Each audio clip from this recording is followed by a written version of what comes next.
Hi, hello, and welcome back to F1 Challenge Career Mode. My name is Mephisto, and today we're heading off to Italy for round 15 of the 2001 Formula 1 season. Let's get started. Located just a few kilometers to the north of Milan, the legendary Monza circuit combines long straights with a mixture of chicanes, fast sweeping, and 90-degree turns. The dedicated motorsports facility is the spiritual home of Italian motor racing and a cathedral for Ferrari and their fanatical fans, the Tifosi. We jump straight into qualifying. We are on our first flying lap, and I must say we are doing quite well so far. So we cross the line in 1:31.551, which is the fastest of the session so far. Later, Juan Pablo Montoya managed to beat our pole time, but we managed to beat his pole time by a small margin. We complete the lap in 1:30.482 seconds, but I wasn't really comfortable with that, so towards the end of the session I went out for one last time, and we crossed the line in 1:29.347. That's just over 1 second faster than our previous attempt, and it secured our pole position. Hello there. Welcome to Italy for round 15 of the 2001 FIA Formula One World Championship. The big question mark today is the weather. None of the official forecasts are saying with any confidence what conditions are in store.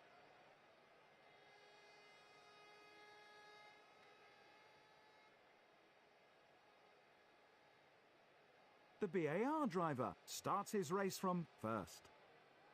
Juan Pablo Montoya fared the same as his championship rival, the BAR driver. Michael Schumacher, third. Coulthard, fourth. Ralph Schumacher, fifth. Barrichello, sixth. Mika Hakkinen, seventh. Kimi Räikkönen, eighth. Nick Heidfeld, ninth. Frentzen, 10th. Trulli, 11th. Eddie Irvine, 12th. Panis was way off the pace of his teammate. He starts in 13th. Button, 14th. Verstappen, 15th. Jean Alesi, 16th. De La Rosa, 17th. Luciano Berti, 18th. Giancarlo Fisichella, 19th. Bernaldi, 20th. Fernando Alonso, 21st. Tarso Marquez, 22nd. And here we are on the grid starting from pole, and the weather is absolutely appalling. I don't have high hopes for this race, which is unfortunate because this is probably the last race where we can do really well. The lights are out and we're off. I move over to the right to block Michael Schumacher, who hits us from behind. Montoya meanwhile takes the lead of the Italian Grand Prix. Not a very good start on our part, but let's see if we can work towards regaining the lead of the race. This is very important because if we can win here, we will have a slightly easier job in the last two races of the season, and a win here would also mean that we would move up into third place in the championship. And here is the start once again. I move over to the right to keep Schumacher behind. He taps the rear of our car. Montoya then goes into the lead of the race. I try to keep up to Montoya into turn 1, but because of the wet conditions I brake really early to allow enough time to slow down the car for the turn. We are now riding with Mika Hakkinen as we see Michael Schumacher going off the track there. Barrichello is right in front of Hakkinen. As we come into turn 1, everyone slows down except for Frentzen, who passes Hakkinen and hits Barrichello's car. Luckily, it wasn't anything serious, so the race can continue on as normal. Montoya is starting to build a gap on us. He is now some 7/10ths of a second off the road, which we managed to cut down to 4/10ths as we approach the Ascari chicane. But Montoya manages to get on the power early and pulls away again. Meanwhile, Michael Schumacher is breathing down our neck.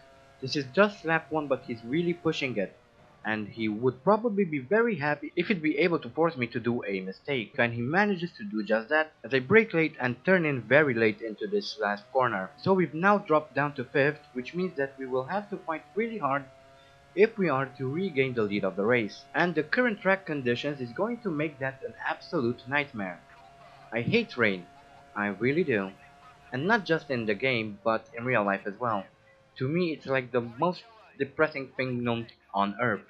Ironically, I really like water, which makes my hatred of rain sound a bit stupid. But there you have it. I hate rain, I love water, and now you know a little bit about me. And there is an accident somewhere on the track. Here we have the two Minardis of Tarso Marquez and Fernando Alonso. They come into turn 1 and Alonso decides to use his teammate's car as his brakes. Well done, AI. I don't think Marquez appreciated that very much, but that was quite interesting.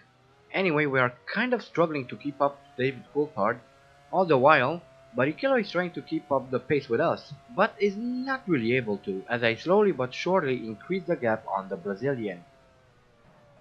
Through Ascari once again, I mess up the corner entrance, and that's going to completely destroy my line through this section. It's so crucial to get a good line through there, as the two Minardis make contact again. Alonso was having a look on the inside but wasn't close enough. Now, as they come out of the first part of Lesmo, Alonso is having another look on the inside of his teammate. He closes in on him a bit, but there's no room for a move there. That leads to Alonso losing his wing. He should have seen that coming. So Alonso will have to go into the pits to change his wing. But what I find interesting is how far back he is. For most of this season, Alonso was further up the field, not quite sure what happened there. And I mess up my entrance into turn 1. Not doing a very good job at the moment. That's definitely not how you win races. Lap 3 and the rain seems to have picked up in intensity, as Jenson Button is in trouble and we get really close to Coulthard now. If we can stay this close, we might be able to overtake him soon, which would be fantastic. But I go really wide through Lesmo 1.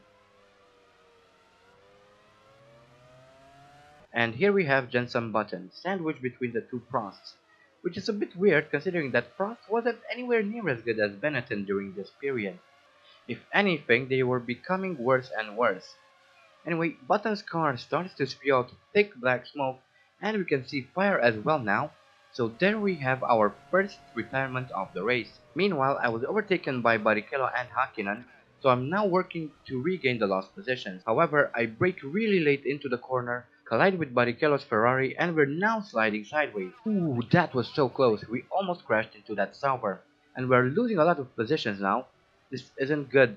I think we might have to kiss finishing first goodbye. We've fallen all the way down to 16th. It's going to be difficult, if not impossible, to get back up even into the points. But we will try our best. Here's the replay of our accident. We come into Ascari, pass Hakkinen, then I brake very late and wind up hitting Barrichello. Amazingly enough, his car lands back on its wheels, so he's good to continue the race, whilst I try to turn the car around. And now we have David Coulthard in the McLaren challenging Ralf Schumacher for third. As they come into Parabolica, Coulthard's car bursts into flames, crashes into the Williams, breaking its rear wing, so that's 2 more retirements and 2 free spots for us. Now, coming around to finish lap 3, we have a great run on Alesi, next is Bertie, then our teammate. We pass Bertie and we pass our teammate as well, though we're now up in 11th. There might be some hope left. That was a distance marker flying across the screen, and this is the Benetton of Jenson Button. And there's another incident somewhere on the track. Let's have a look. So we have Enrique Bernoldi and De La Rosa coming into turn 1. De La Rosa touches the rear right tire of the Arrows with the front left of his Jaguar. Other than that, they seem to be okay. Meanwhile, we managed to close in on Verstappen and Irvine, and I was hoping to pass them as soon as possible. We need to at least try and get back into a points scoring position. Every little bit counts. On lap 5, we have a look at Verstappen. He brakes early and we're through, but I end up messing up the entrance to the chicane. Interestingly, we stay ahead of Verstappen. We're still on lap 5 and approaching the Ascari chicane when we pass Irvine on the straight, so we are now one step closer to the points, which is good. It gives me hope. We are now coming around to finish lap 5 when the engineer informs me that Irvine is having problems with his car. And here we have Eddie Irvine coming around Parabolica, chasing after Verstappen, who at some point managed to pass Irvine. But then smoke starts to come out of the Jaguar. Irvine then tries to pull into the pits but stops short. All the while, we manage to pass the Jordan of Jarno Trulli, putting us even closer to the points. Next is the Sauber of Kimi Raikkonen. Let's try to catch up to him. We've just started lap 7, I go off the track slightly, but Michael Schumacher just left the pits, and we pass him without too much of a hassle.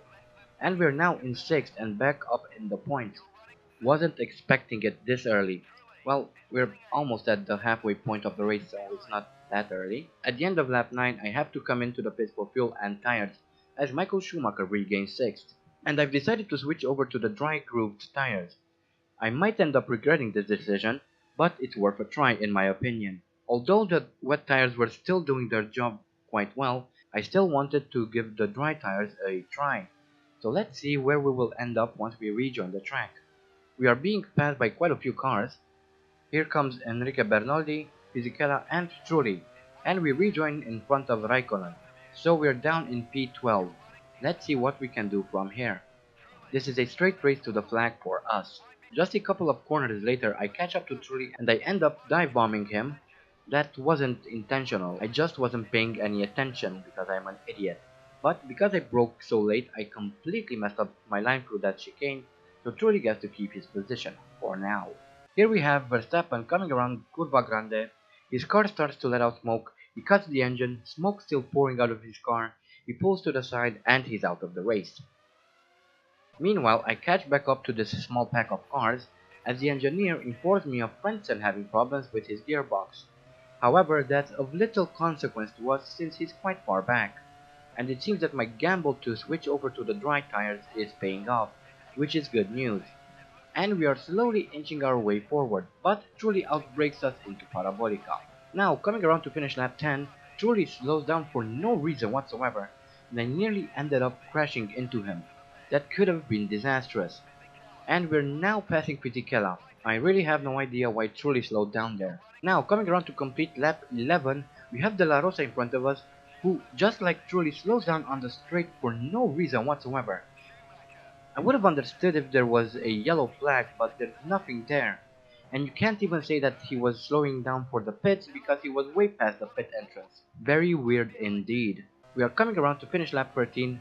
Montoya takes over the lead. Michael Schumacher is in the pits. We're now back up in P2. This is absolutely amazing. Who would have thought this might happen after those awful opening laps? Lap 14 and we're closing in on race leader Montoya, tucked in behind for the slipstream. Then flick the car to the inside, but Montoya stays with us through the chicane, and he gets to keep the lead for now. Then as we exit the chicane, we both go wide, extending the track, but we have a very good run on Montoya, and we take over the lead of the Italian Grand Prix with a little over 4 laps left in the race. I can't believe this is happening. What an amazing comeback. I never would have thought that we might take the lead of the race after what happened during the opening stages of the race. Now, let's make sure we keep this position. We are now looking at Enrique Bernoldi. He just started his 14th lap. He has one of the Prosts behind him, and as they approach turn 1, Bernoldi's car bursts into flames and he has to pull over to the side and retire. We've just started our penultimate lap and we managed to build quite a gap on Montoya. The problem was that I was pulling qualifying laps, and that was taking its toll on the brake pads. I now had to slow down and try to conserve what was left of my brake pads. And here we are coming into Parabolica for one last time. Montoya managed to close in the gap. He was a little over a second behind, but it's not enough. With careful use of my brakes for the past 2 laps, I managed to stay in the lead. As we come around to take the checkered flag, I flick the car to the right to wave at our team. And that is a solid win. And that result moves us back up into 3rd place in the Drivers' Championship. And my front brake pads are now completely gone. But that doesn't matter anymore since we won. Who would have thought? All we have to do now is make sure we stay in 3rd. And with only 2 more races left in this race, that shouldn't be too hard. Granted, Hakkinen doesn't score any more points, which he might, but for now, let's take a look at the current standings. After that fantastic Italian Grand Prix, let's take a look at the final results. The BAR driver first.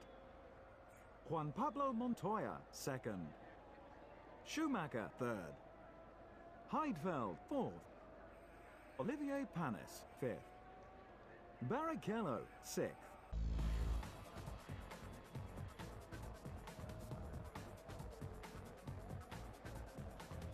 With the results confirmed, it's high time we updated the Drivers' Championship. Michael Schumacher regains the lead of the Drivers' Championship. Michael Schumacher regains the lead of the championship with 66 points. Coulthard drops down to second with 63 points, and it looks like the fight for the championship is going to be very tight all the way to the end. It can really go either way at the moment.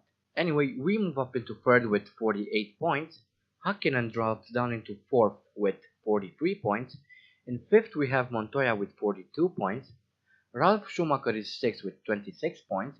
Nick Heidfeld is seventh with 25 points. Barrichello is 8th with 19 points. In ninth we have Irvine with 13 points. Kimi Raikkonen is 10th with 12 points. Button shares 11th with Verstappen with 7 points. Frentzen is 12th with 6 points. Our teammate Olivier Panis scores for the first time this season, so he moves up into 13th with 2 points. However, it is a bit too late to start scoring points. Anyway, last but not least, we have Fernando Alonso, who is in 14th with 1 single point. McLaren stay ahead in the Constructors' Championship, despite having their lead reduced by this result. Ferrari are second, followed by the third-placed Williams. McLaren lead the Constructors' Championship with 106 points. Ferrari are second with 85 points. Williams are third with 68 points. Our team is in fourth with 50 points. Sauber are fifth with 37 points. In sixth with 13 points we have Jaguar. Seventh is shared between Benetton and Arrows with 7 points. Jordan are 8th with 6 points, and Minardi are 9th with 1 point. A really amazing result today. I never would have thought that this might be possible, but somehow we managed to snatch the lead from Montoya on the final few laps of the race, and I couldn't be any happier. These 10 points helped us climb back into third in the championship, and with a little bit of luck, we might just be able to finish the season in third. However, it's not going to be very easy, considering that there's only 5 points between us and Hakkinen and 6 points between us and Montoya. So it's going to be a very close competition all the way to the last race, and it seems that this will be the case for the title as well. And to be honest, I really hope Coulthard wins the championship. He deserves it.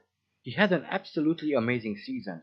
In other news, I would like to congratulate Nico Rosberg for winning his first ever championship title. Well done, and well done to Lewis Hamilton as well. He pushed Rosberg quite hard throughout the season. And I would also like to bid farewell to Jenson Button and Felipe Massa, who've announced their retirement from Formula One. Thank you for providing us with some really good racing throughout the years. Of course, we will witness Felipe Massa's first ever season in Formula One in the upcoming 2002 season. Anyway, our next race will be held in Indianapolis, Indiana, at the Indianapolis circuit. This is a big race for us because, just like the British Grand Prix, the American Grand Prix is also considered a home race, for us at least. After all, BAR stands for British American Racing. It's pretty much in the name, so I hope you'll do well there. Until then, I hope you guys enjoyed this video. Thank you all so much for watching, and as always, stay sharp.